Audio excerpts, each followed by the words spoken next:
ஜய ஜய சங்கர ஹர ஹர சங்கர. தெய்வத்தின் குரல் 5ஆம் பகுதி. ஸ்ரீ சங்கரரின் கால நிர்ணயம். நவீன ஆராய்ச்சியாளரிடமே ஒரு மாற்று கருத்து. கிபி 788 என்பது சரியா இருக்காது என்று நவீன கால ரிசர்ச்காரர்களே சில பேர் சொல்லி அதற்கு ஒரு காரணம் காட்டுகிறார்கள். சூத்திர பாஷ்யத்தில் 2 இடங்களில் ஆச்சாரியால் சில ஊர்களின் பெயர்களை உதாரணமாக குறிப்பிடும்போது பாடலிபுத்திரத்தை சொல்லியிருக்கிறார். குப்தர்கள் செல்வாக்கிழந்து அப்புறம் தானேஸ்வரம், கன்னௌசி ஆகிய தலைநகரங்களிலிருந்து கொண்டு ஆட்சி செய்த பிரபாகரவர்தனர், ஹர்ஷவர்தனர் ஆகியவர்களின் நாளிலேயே பாடலிபுத்திரம் பெருமை இழந்துவிட்டது. ஹர்ஷனின் காலம் 600 650 சுமாராக. அப்போது இங்கே வந்த ஹுவான் சாங் பாடலிபுத்திரம் ஒரு ரூயின்ஸாக இடிபாடுகளாக இருப்பதாக எழுதியிருக்கிறார். அப்புறம் கிபி 750 வாக்கில் வெள்ளம் வந்து அந்த ஊரை நன்றாக அழித்து விட்டிருக்கிறது. நூற்றாண்டுகளுக்கு பிற்பாடுதான் மறுபடி அது ஒரு புது மாதிரி எழும்பி அப்புறம் பெருசாகி இப்போது பாட்னாவாக இருக்கிறது. ஆச்சாரியால் காலம் என்னும் 788 820 அந்த ஊரே இல்லை. தம்முடைய காலத்துக்கு 150-200 வருஷத்துக்கு முன்னாலிருந்தே பெருமை குன்றிப்போய் 40-50 வருஷம் முந்திதான் வெள்ளம் அடித்து கொண்டு போய்விட்ட ஒரு ஊரையா அது தற்காலத்திலும் இருந்த மாதிரி உதாரணம் காட்டியிருப்பார் என்று கேட்கிறார்கள். இதைவிட இன்னொரு முக்கியமான பெரிய காரணமும் காட்டுகிறார்கள். எத்தனையோ நூற்றாண்டுகளாக இந்த தேசம் முழுதிலும் ஆச்சாரியாலின் பெரிய சாதனையாக சொல்வது அவர் பௌத்த மதத்தை நிராகரணம் செய்ததைத்தான். அவருக்கு கொஞ்சம் முந்தி குமாரில பட்டரும் கொஞ்சம் பிந்தி உதயனரும் நிறைய பௌத்த கண்டனம் பண்ணினார்கள் என்றாலும் ஆச்சாரியாலும் அந்த பணியை சக்திகரமாக செய்துதான் இருக்கிறார். பாஷ்ய புஸ்தகங்களில் அதிகம் எழுதாவிட்டாலும் ஓர் ஊராக வாதம் செய்ய போனதும் ஓர் ஊராக நம்முடைய ஆலய வழிபாட்டுக்கு புத்துயிர் கொடுத்த போதும் அவர் பௌத்தத்தை வன்மையாக எதிர்த்தே அகற்றியிருக்கிறார்.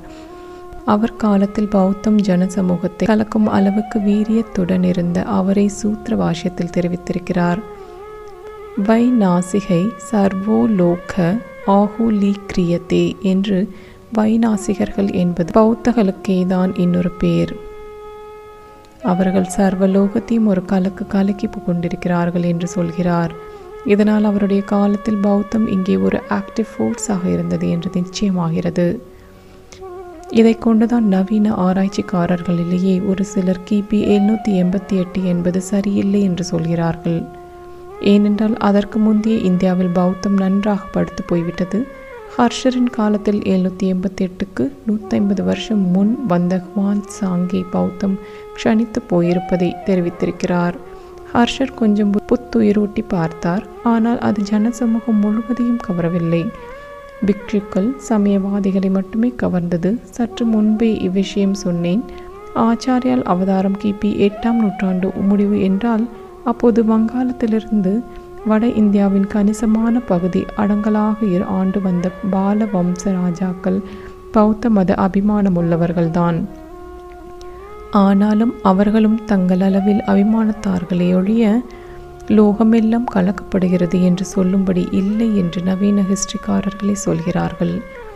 பௌத்தத்தில் அப்போது ரகசியமான தாந்திரிக உபாசனைகளே ஜாஸ்தியாகி கொண்டு வந்து அது இங்கே வேர் பிடிக்க முடியாமல் திபெத்துக்கே போய் சேர்ந்தது.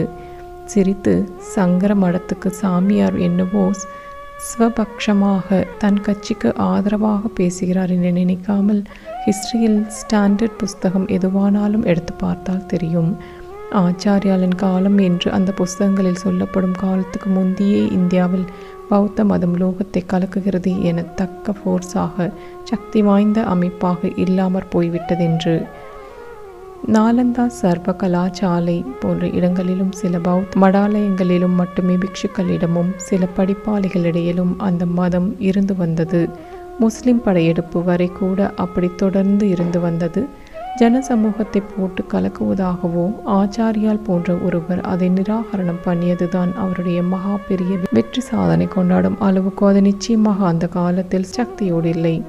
ஆகையால் ஆச்சாரியால் பௌத்தத்தோடு பெருசாக யுத்தம் பண்ணினார் என்றால் அது ஷேடோ ஃபைட், நிழலுடன் சண்டை செய்வது மாதிரிதான் ஆகும்.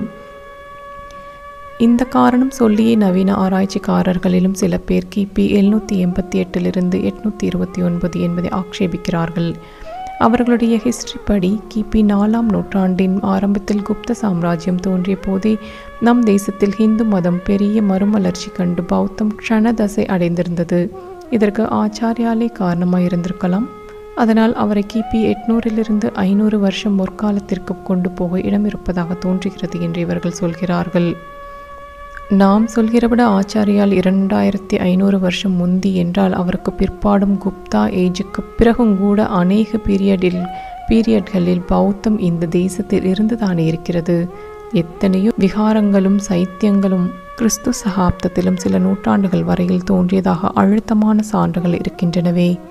அவர் பௌத்தத்தை அப்படி 2500 வருஷம் முந்தியே வெளியேற்றி விட்டார் என்றால் எப்படி?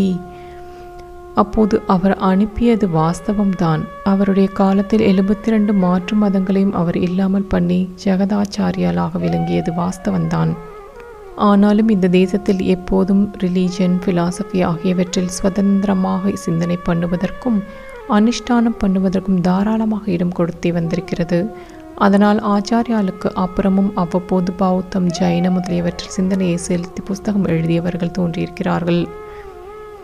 அந்த மதங்கள் மறுபடி தலை காட்டியிருக்கின்றன. பல ராஜாக்கள் அந்த மதங்களை தழுவி இருக்கிறார்கள். பெரிய பெரிய விகாரங்களும் பள்ளிகளும் கட்டி கொடுத்திருக்கிறார்கள். ஆனாலும் கூட பொது ஜனங்கள் எல்லாருடைய மதமாக பௌத்தமோ சமணமோ பிற்காலங்களில் இல்லவே இல்லை. அந்த மதங்களை சேர்ந்த பிக்ஷுக்கள் அபிமானித்த ராஜாக்கள் யதா ராஜா ததா பிரஜா என்று பயந்து கொண்டு ராஜாக்களைப் போலவே பண்ணி கொஞ்சம் பிரஜைகள் நிஜமான கன்விக்ஷனிலேயே அந்த மதங்களை ஏற்றுக்கொண்ட இன்னும் கொஞ்சம் பேர் என்றெல்லாம் கூட்டி பார்த்தாலும் கூட மொத்த சமுதாயத்தில் ஒரு சின்ன பங்குதான் ஆச்சாரியாலுக்கு பிற்காலங்களில் அம்மதங்களை அனுசரித்தது. இது நான் இட்டுக்கட்டி சொல்வதில்லை. முன்ஷி போன்றவர்கள் இப்போது ஹிஸ்டாரிக்கலாக ரிசர்ச் செய்து இப்படி சொல்வதுடன் வெள்ளைக்காரர்களிலேயே சில சரித்திராச்சாரியர்கள் சமீப காலமாக இதை ஒப்புக்கொண்டு எழுதி வருகிறார்கள். ஆக 2500 வருஷத்துக்கு உட்பட பௌத்த சின்னங்கள் நம் தேசத்தில் இருந்திருப்பதால் ஆச்சாரியாலும் அதற்குள் தான் வந்திருக்க வேண்டும் என்பதில்லை. அவர் நாளில் அவர் நிராகரணம் பண்ணி அப்புறம் சில நூற்றாண்டுகள் வைதிக ஹிந்து மதம் மாத்திரமே இங்கே இருந்துவிட்டு அதற்கும் அப்புறம் அவ்வப்போது தலை தூக்கிய பௌத்தத்துக்கு அடையாளங்கள் தான் நாம் பார்ப்பது. பிற்காலங்களிலும் நம்முடைய மத புருஷர்கள் பலர் பெரியவர்களாக தோன்றி அவைதிக மதங்களை கலைந்திருக்கிறார்கள். கிருஷ்ணர் தர்ம ஸ்தாபனம் பண்ணியும் அப்புறம் மறுபடி அதர்மம் ஓங்கிய போது ஆச்சாரியால் அவதரித்து சரி பண்ண வேண்டி வரவில்லையா? அப்படியே ஆச்சாரியாலுக்கு சில நூற்றாண்டுகள் பிற்காலத்திலிருந்தும் ஏற்பட்டது. முடிவாக ஒரு மாதிரி கிபி 7ஆம் நூற்றாண்டில் பௌத்தம் நன்றாக க்ஷணித்து பிக்ஷு சங்கம், சர்வ கலாசாலைகள் ஆகியவற்றில் மட்டும் இருந்து வரும்படி ஆயிற்று. இதற்கும் நூற்றாண்டு தள்ளியே ஆச்சாரியால் அவதாரம் செய்ததாக வெள்ளைக்காரர்கள் சொல்லி அவர்தான் பிரமாதமாக பௌத்தத்துடன் மோதி ஜெயித்தார் என்றால் அது ஒன்றுக்கொன்று ஒப்பவில்லை என்பதுதான் பாயிண்ட்.